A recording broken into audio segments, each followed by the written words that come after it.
पुण्यावरून डोंबिवली आम्ही फक्त 2 ते 2.5 तासात पोहोचलो. पुण्यावरून मुंबई बोलली असती तर काही लोकांनी कमेंट केली असती की डोंबिवली मुंबईमध्ये नाही आहेत, म्हणून पुण्यावरून डोंबिवली बोलली. ते पण फक्त या मिसिंग लिंकमुळे, ज्यामुळे ट्रक वगैरे, ट्रॅफिक वगैरे काहीच नव्हता आणि रात्रीची वेळ असल्यामुळे कमी टाईम लागला. तर झालं असं, आम्ही पुण्यामध्ये जरा फ्रीज वगैरे, वॉशिंग मशीन बघण्यासाठी गेलो होतो. मेन म्हणजे वॉशिंग मशीन आम्ही फायनल केलं आमच्या नवीन घरासाठी. त्यानंतर फ्रीजचा विचार केला, म्हणजे जस्ट बघत होतो, घ्यायचा काही विचार नाही आहे सध्या. आणि हे डबल ड्रॉवरवाला तर आम्ही जस्ट बघत होतो. त्यानंतर मग सगळं बघून वगैरे झालं. त्याच्यानंतर आम्ही पुण्यातला फेमस डोसा खाण्यासाठी गेलो होतो.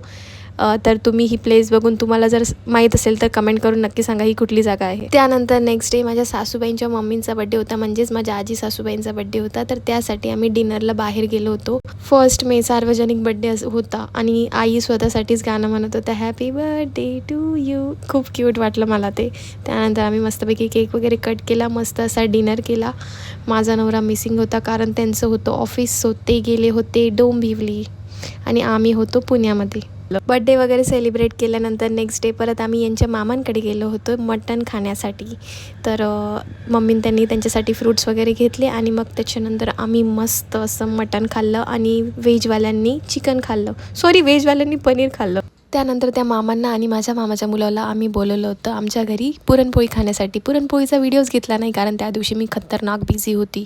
त्यानंतर आमची वॉशिंग मशीन आली होती. त्यानंतर संडेला परत यांचे कझन्स वगैरे आले होते, सो आम्ही बनवलं होतं मटण. आणि बस हा व्लॉग इथे सेंड करते. त्यानंतर आम्ही आता निघालो डोंबिवली जाण्यासाठी. बाय बाय, परत भेटूया.